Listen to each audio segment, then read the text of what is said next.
Assento, amados, uma alegria nós estarmos aqui nesta noite, alegria nós estarmos adorando a Deus, cultuando ao Senhor, nessa noite de domingo, começando o mês, começando a semana na casa de Deus, glorificando ao Senhor.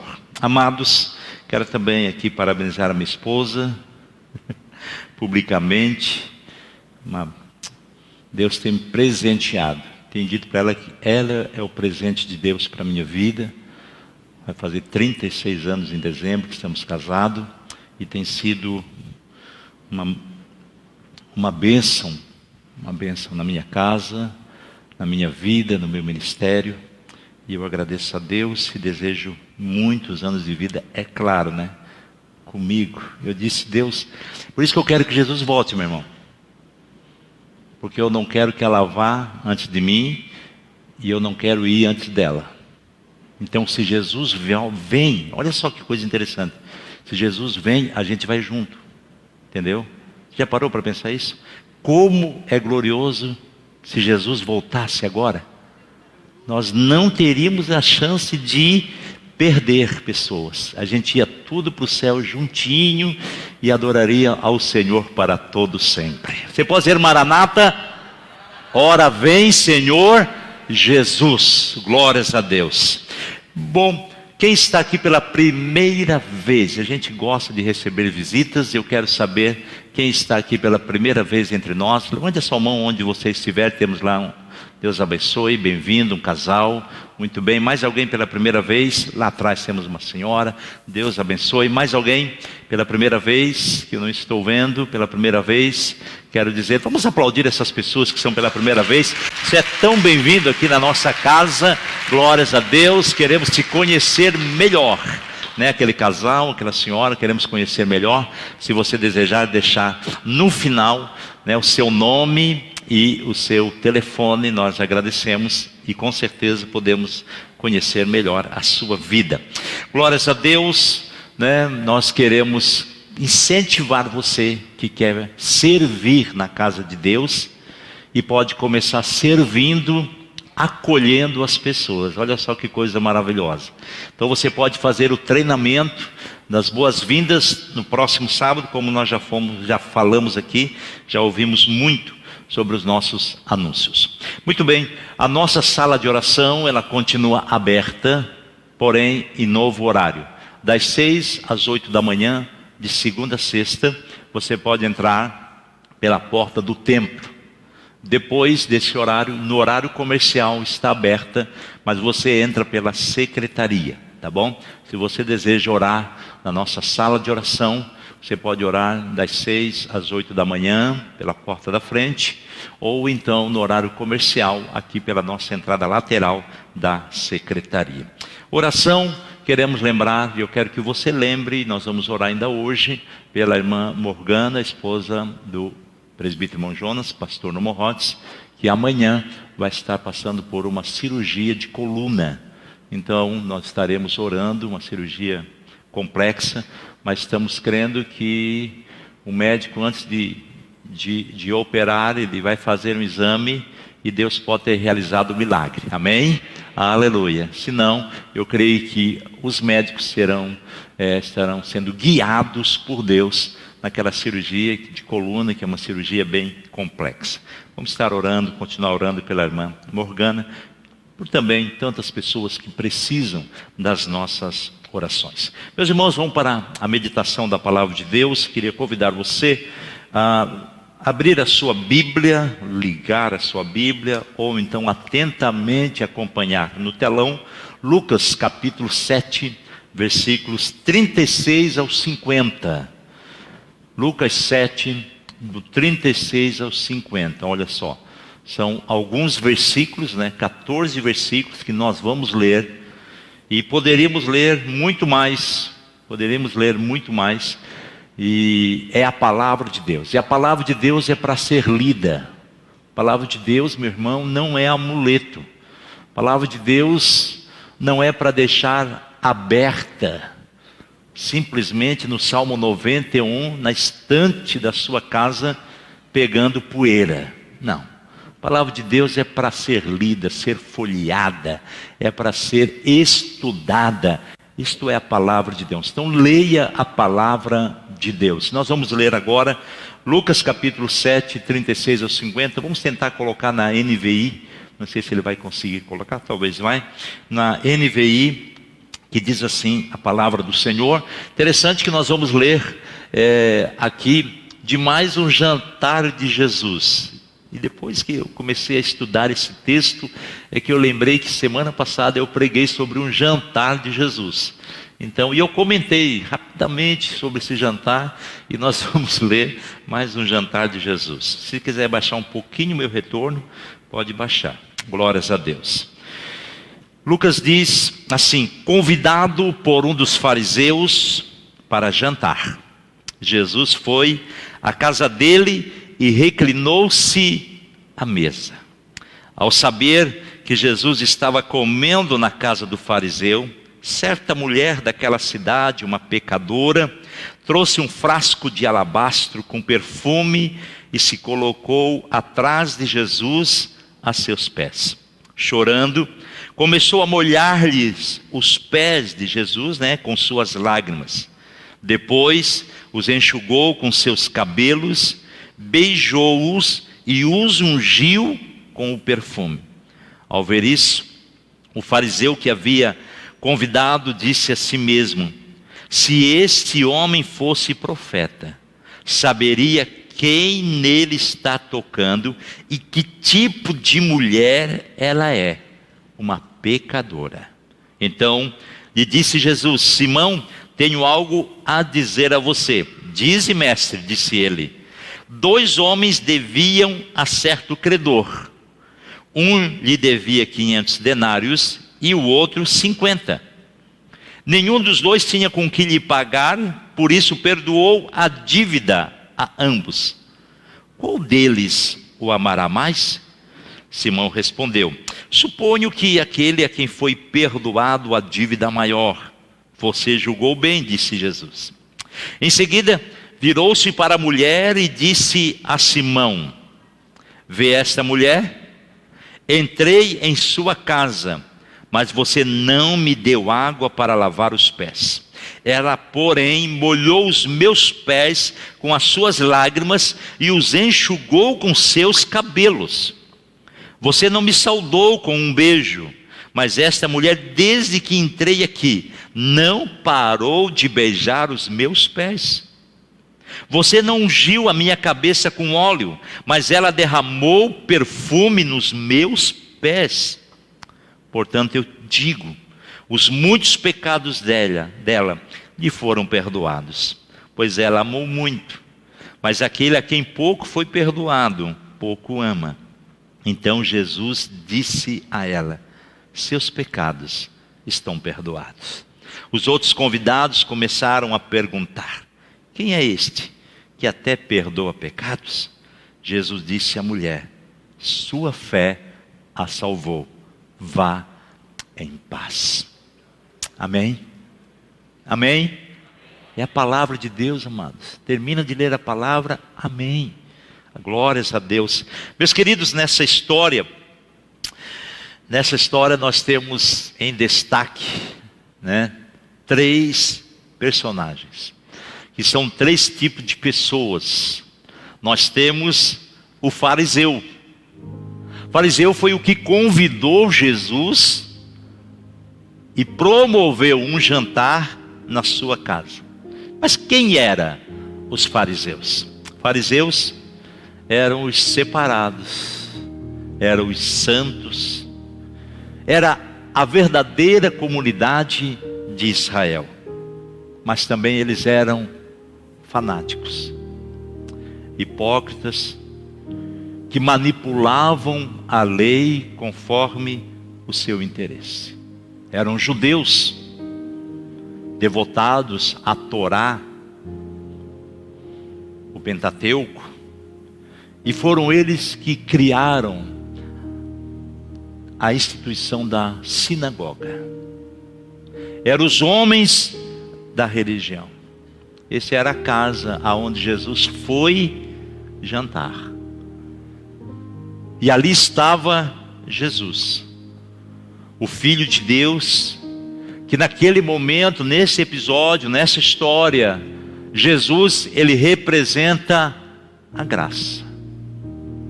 Mas também existia a mulher, que assim que Jesus entrou e se assentou, embora naquela época a mesa não era de 70 centímetros, com cadeira de 46, de que você se assenta e coloca os teus pés para debaixo da mesa. Naquela época a mesa era talvez da altura da cadeira, 40, 50 centímetros, e você não se assentava, você se reclinava na mesa e os seus pés ficavam para trás.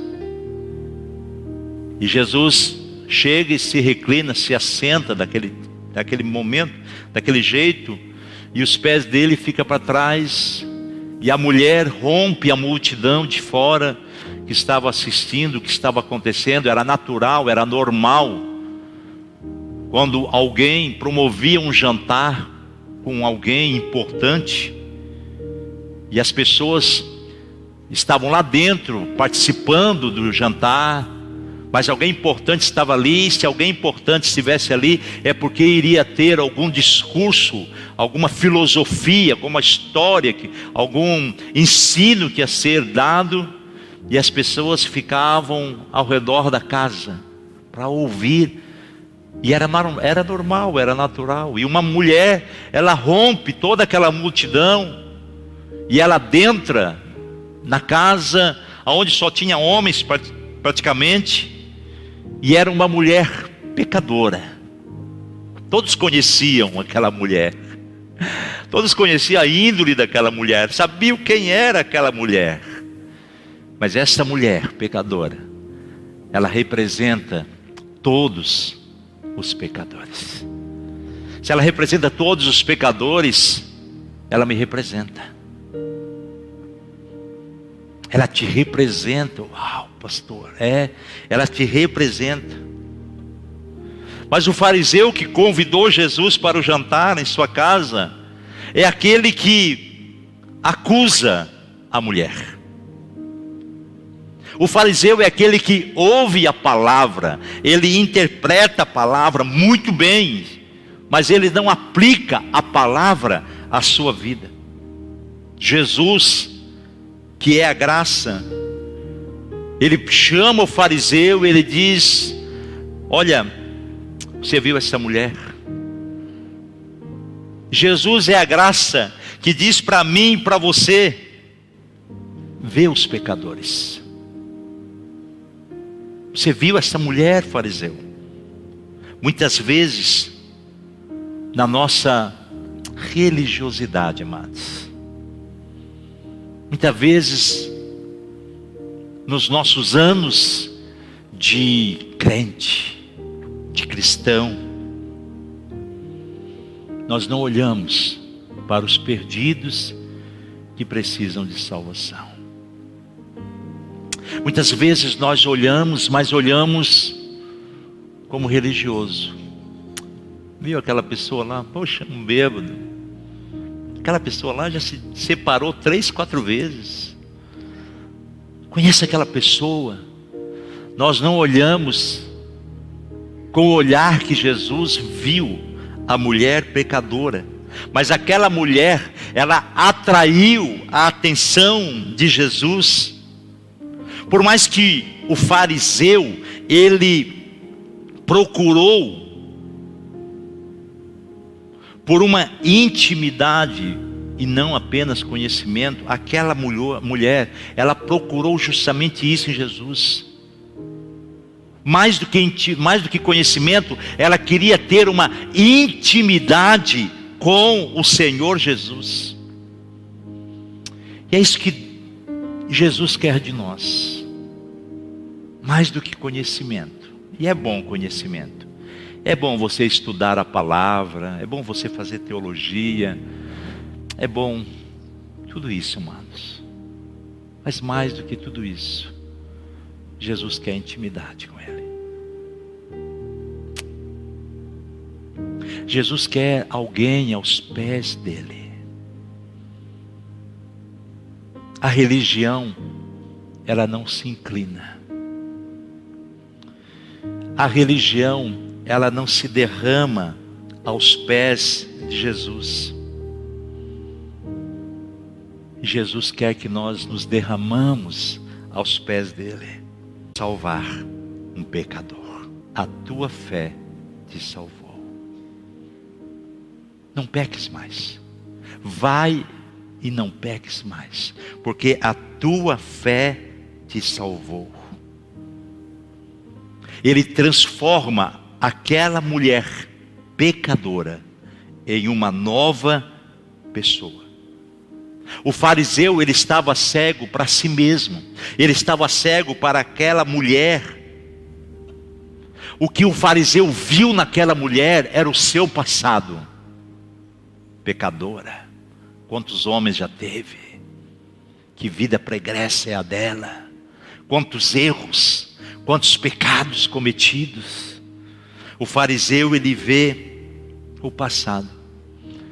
Jesus vê o futuro daquela mulher e diz: de Deus. Mas esse perdão dos pecados não é automático na nossa vida. Não é. É possível que muitas pessoas rejeitem a graça de Deus, o perdão de Deus. Em 1830, um homem chamado George, julgado à morte. Mas depois de um certo tempo, culto ao Wilson, mas o Wilson não quis o indulto. E as autoridades ficaram confusas. O presidente perdoou para o STF. E quando chegou lá, o John Marshall, que era presidente do STF, ele deu uma decisão. E ele disse: o indulto é um pedaço de papel cujo valor é determinado pela aceitação da pessoa a ser perdoado. Caso seja recusado, não é indulto. O George Wilson deve ser enforcado. Ele tinha o perdão, mas ele não aceitou o perdão. Você que está aqui nesta noite, você tem o perdão dos seus pecados. A graça de Deus está sobre a minha, sobre a tua vida.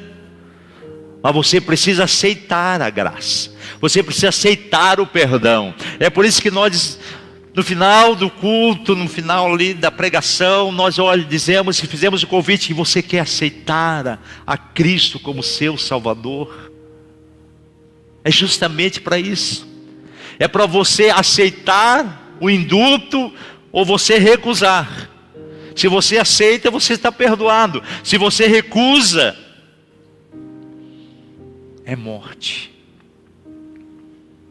Este é o momento de crer em Jesus. Aí a gente fala de graça.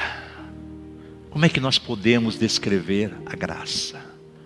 A graça de Deus, todos sabem, favor imerecido. É algo, é um presente de Deus que eu não mereço. A graça são os bons olhos de Deus para você. Aquele olhar favorável de Deus para você.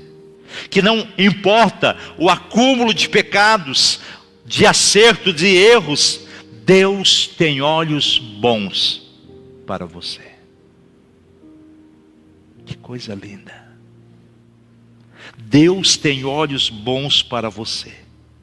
Mesmo quando você erra, Ele olha para você com um olhar favorável. Isso é a graça. E essa graça, ela está conosco.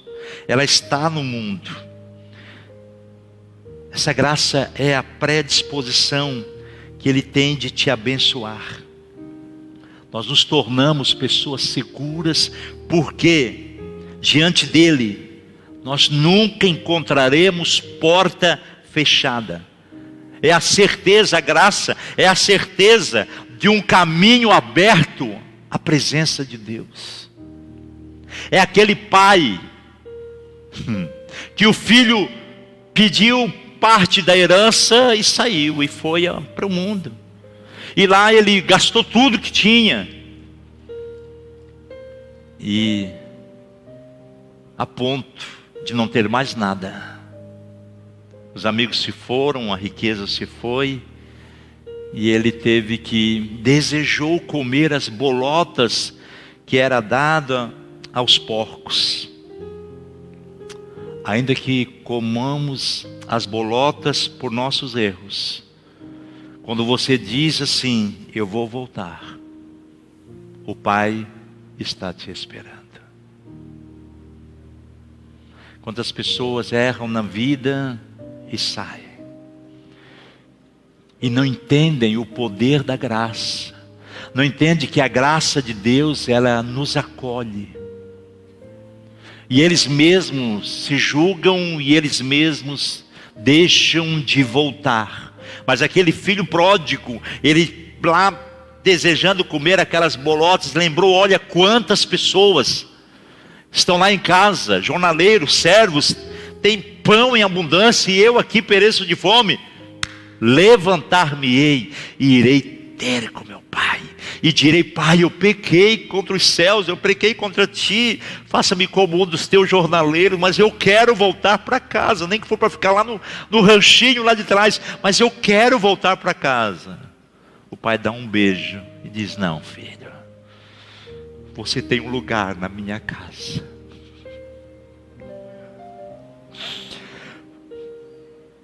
O pai te dá veste nova.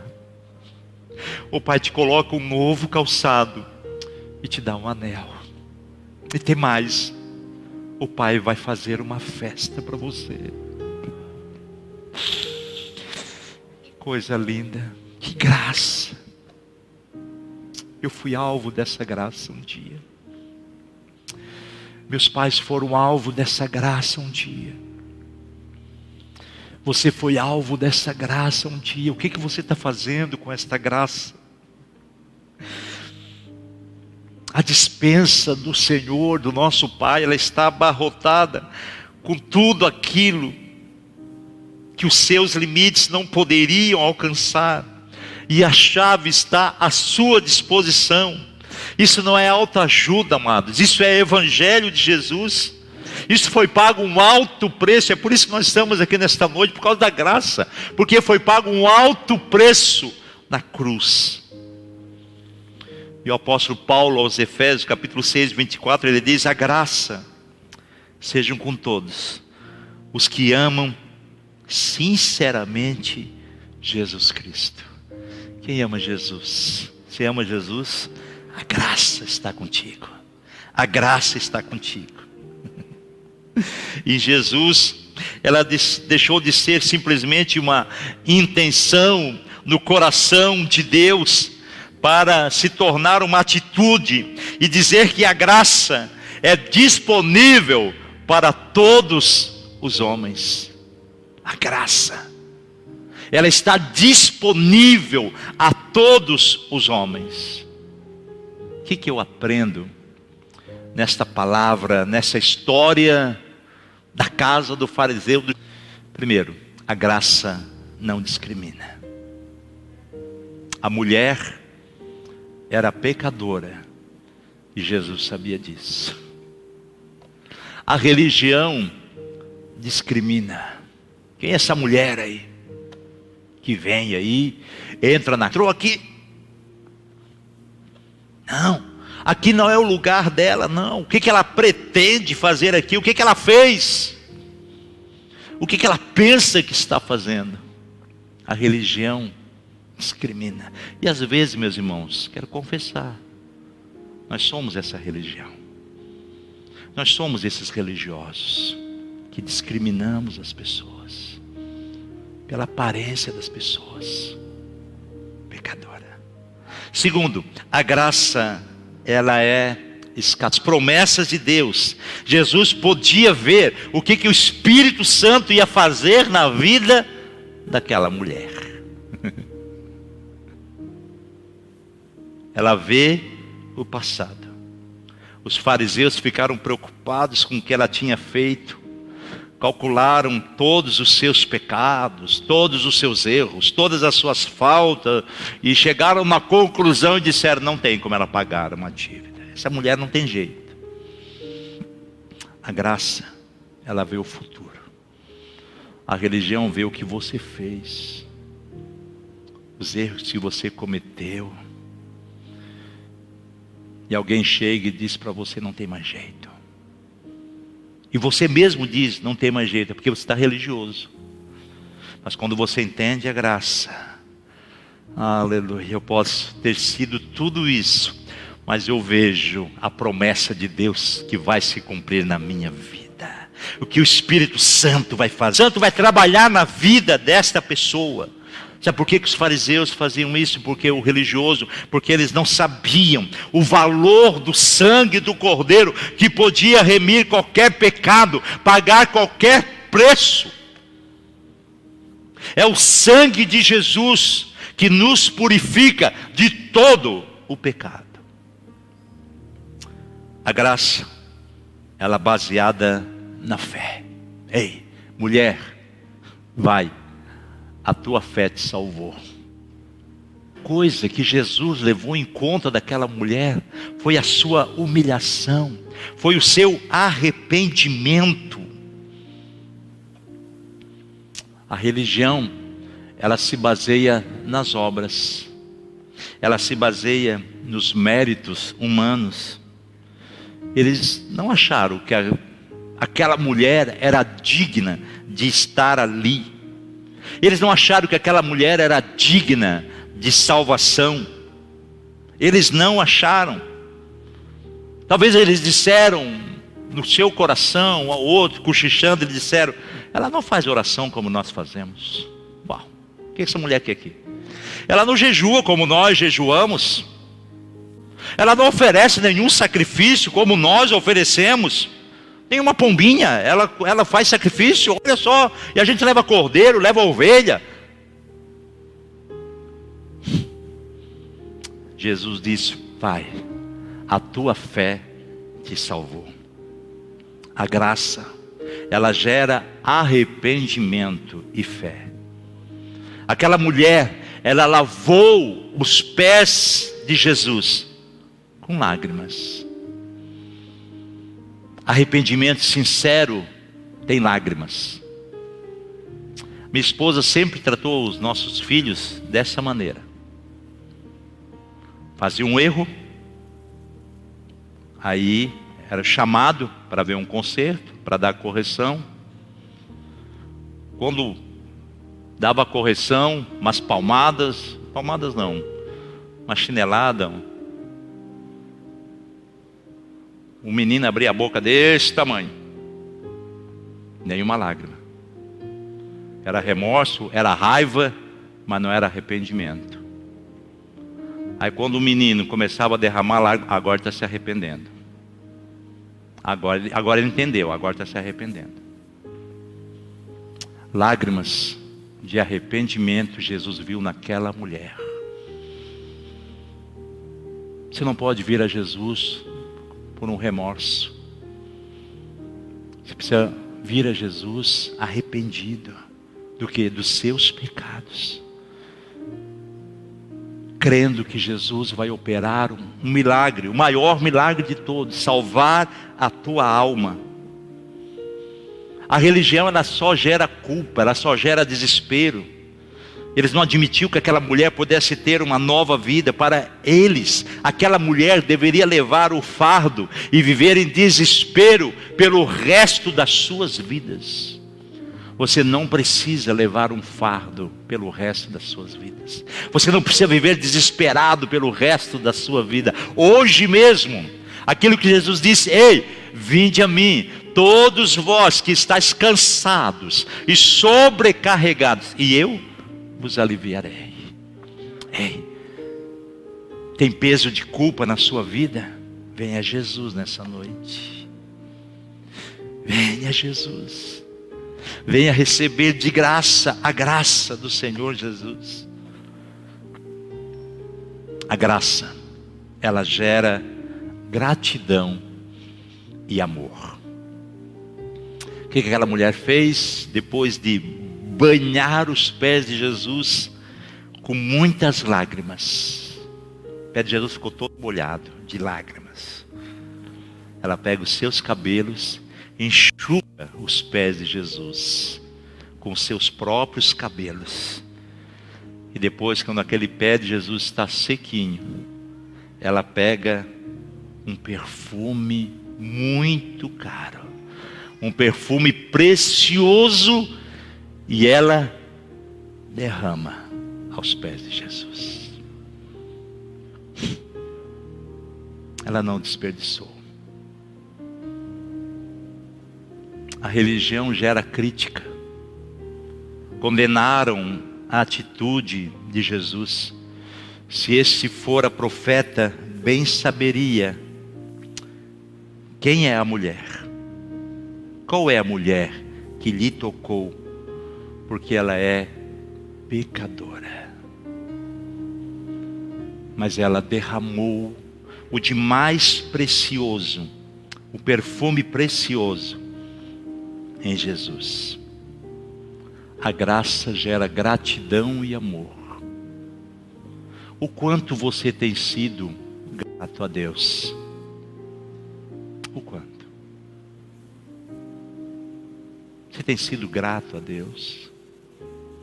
A gratidão, eu só posso dizer que eu sou grato se eu sou generoso. Se eu estou disposto a derramar a minha vida, o que eu tenho, o que eu sou, ao Senhor Jesus. Será que nós passaríamos no teste de gratidão? Quando o pastor Jean falou aqui sobre mordomia, amados, de entregar o seu dízimo, a sua oferta para abençoar os pobres, para abençoar os missionários, tem que partir de um coração agradecido. Quando você oferta, quando você dizima, entrega o 10% ao Senhor, tem que ser com alegria. Só é grato com alegria. Eu vou dar o meu dízimo lá porque tem que dar, né? Eu vou dar. Não dê, meu irmão. Não dê. O que você entregar na casa do Senhor, você está entregando não é para mim. Você está entregando para Jesus.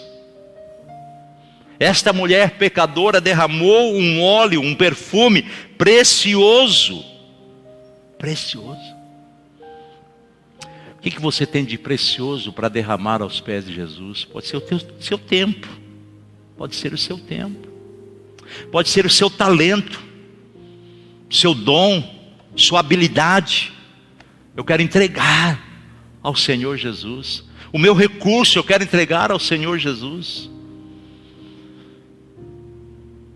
Deus nos dá recursos, seja de dons, seja de habilidades, seja de conhecimento, seja de dinheiro. Deus dá recurso, não é para nós ficarmos gananciosos, avarento.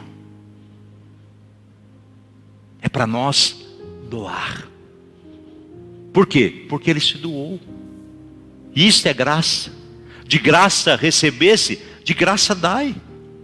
Porque Deus ama quem dá com alegria. Se o teu coração não estiver cheio de alegria, meu irmão, não dá.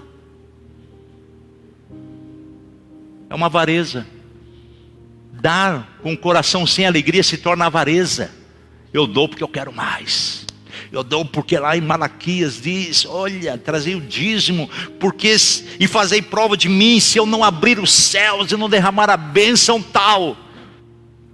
Eu não vou dar para a bênção tal está derramada.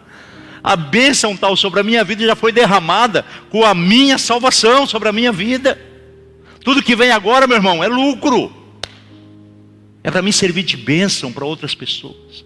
Mas a graça, ela se doa. Nisto conhecemos o amor que Cristo deu a sua vida por nós. Portanto, também nós devemos dar a nossa vida pelos irmãos. Ora, se alguém possui recursos deste mundo e vê seu irmão passar necessidade, mas fecha o coração para essa pessoa, como pode permanecer nele o amor de Deus? filhinhos, não amemos de palavra, nem da boca para fora, mas de fato e de verdade. Esse é o amor que eu preciso ter.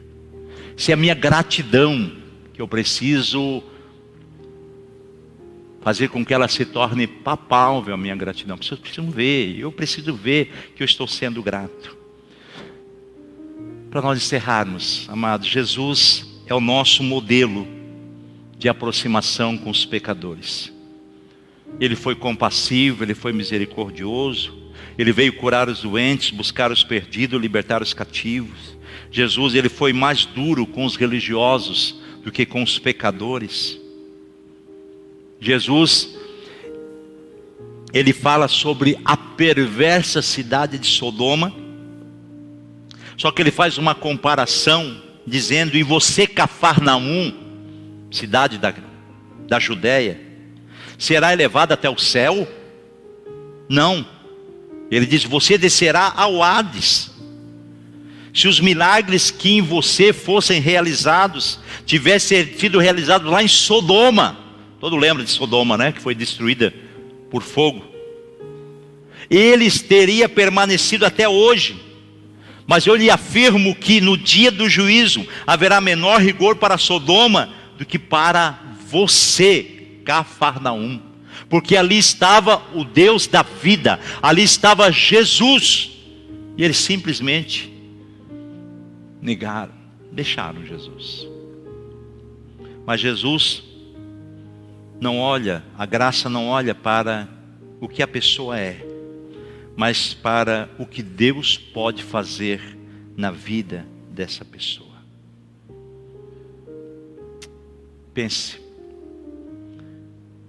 que o maior pecador que a gente consegue, mensurar. A gente consegue mensurar quem é o maior pecador, o médio pecador, o pequeno pecador e o mais ou menos. Já viu? A gente consegue fazer isso. Para Deus, pecado é pecado, meu irmão. A gente consegue. Mas pensa que o maior pecador dessa cidade pode se tornar o melhor pregador. Que um pecador dessa cidade, que ainda não se converteu, pode se tornar o pastor da igreja um dia. Olha só.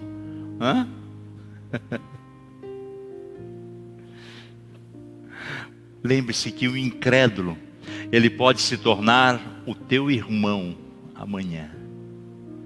Ele pode estar aqui, cultuando a Deus contigo, adorando a Deus contigo. Tem uma história de Alfredo Colón, um juiz lá na Guatemala.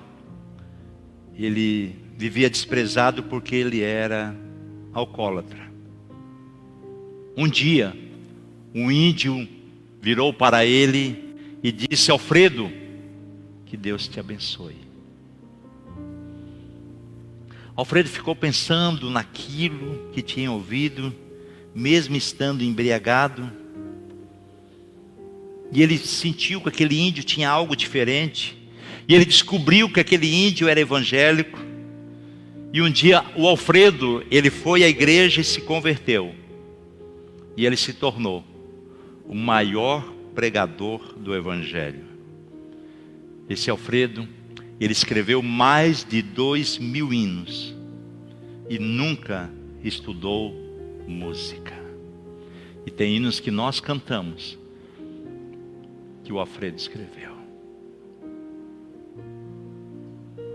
Por uma simples palavra, simples não, mas poderosa palavra de um índio para aquele juiz embriagado. Que Deus te abençoe. Que Deus te abençoe. Meus amados, a graça de Deus, ela está entre nós. É por isso que você veio aqui nesta noite, só pela graça, cultuar a Deus. E é tempo de nós agradecermos a Deus pelo perdão dos nossos pecados, porque Cristo morreu por nós e Ele nos aceitou. Se eu perguntasse para você, onde você estaria hoje se não fosse Jesus? Ah, pastor, eu estaria morto. Ah, pastor, minha família já tinha acabado. Minha saúde já tinha se ido, mas Jesus me encontrou um dia. E eu disse sim para Jesus. Eu aceitei a Ele como meu Salvador. Eu recebi a graça, o indulto de perdão dos meus pecados. Eu aceitei. E hoje eu estou aqui, com vida, esperando a vida eterna. Vamos colocar de pé. Aleluia. Glórias a Deus. Aleluia. O que você vai fazer com a graça de Deus? Você vai passar adiante? Você vai ver diferente para as pessoas, talvez que trabalham lá contigo, e você sabe da história daquela pessoa. Você vai conseguir ver ela diferente, como alguém que pode e vai ser alcançada com a graça de Deus, o perdão de Deus, uma nova vida, uma vida de esperança. Nós não somos religião, amados. Nós não somos religiosos. Nós fomos alvo da graça de Deus. Aleluia. E um dia essa graça nos alcançou. E ela está alcançando corações aqui nesta noite. E é por isso que eu quero perguntar a você que está aqui. Tem alguém nesta noite que deseja aceitar esta graça, aceitar o perdão de Deus? Por quê? Porque nós éramos pecadores. Porque todo homem pecou e separado está da glória de Deus, da presença de Deus. Mas Jesus, Ele veio, morreu na cruz, abriu o caminho, e eu tenho paz com Deus agora. Aleluia. Não tenho, a minha vida não é uma vida de culpa, não. Eu estou livre, eu estou perdoado. Aleluia. Por isso que eu posso dizer: Maranata, a hora vem, Senhor Jesus. Porque eu tenho a certeza que teve um tempo, você saiu e foi lá no mundão, comeu até as bolotas do mundo. Sim. A casa do Pai, ela está aberta. E Ele está de braços abertos, esperando por você. E essa é a noite de você dizer sim para a graça de Deus, dizer sim para a salvação de Deus para a sua vida. Ele já pagou um preço, Ele já pagou um alto preço. Aleluia. Nós vamos louvar a Deus.